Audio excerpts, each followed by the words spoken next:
ঘটনার সূত্রপাত 19 মে। সেদিন শিলিগুড়ি সংলগ্ন সেবক হাউসে অস্ত্রশস্ত্র নিয়ে হামলা এবং সেখানকার নিরাপত্তা রক্ষীদের অপহরণ করার অভিযোগ উঠেছিল।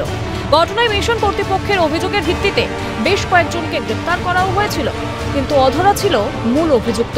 অবশেষে ঘটনার 12 দিনের মাথায় অভিযুক্ত প্রদীপ রায়কে শিলিগুড়ি ভক্তিনগর থানার পুলিশ গ্রেপ্তার করে।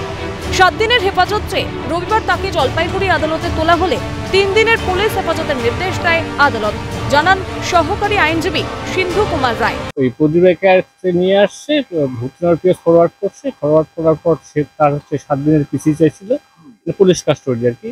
মহামান্য আদালত সেটা 3 দিনের পুলিশ কাস্টডি এলাও করে। যত কাণ্ড রামকৃষ্ণ মিশনের জমি নিয়ে, সেই জমিকে নিজের জমি বলে দাবি করেছিলেন প্রদীপ রায়, আর তা থেকেই শুরু শোরগোল। রবিবার তার গ্রেফতারির পর রবিবার সকালে রামকৃষ্ণ মিশন পরিদর্শন করেন শিলিগুড়ির বিজেপি বিধায়ক শঙ্কর ঘোষ। পাশাপাশি কটাক্ষ করতে ছাড়েননি শাসক দলকে। কিন্তু এই গ্রেপ্তার তো চোখে ধুলো দেওয়ার জন্য এই গ্রেপ্তার।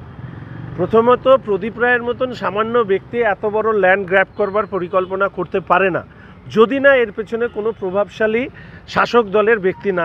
রাজ্য পুলিশের ভূমিকা নিয়েও প্রশ্ন তোলেন বিজেপি বিধায়ক শঙ্কর ঘোষ। সাথে দেখুন, দুর্বৃত্তরা যা খুশি করতে পারে, কিন্তু পুলিশ এদেরকে সহযোগিতা করেছে।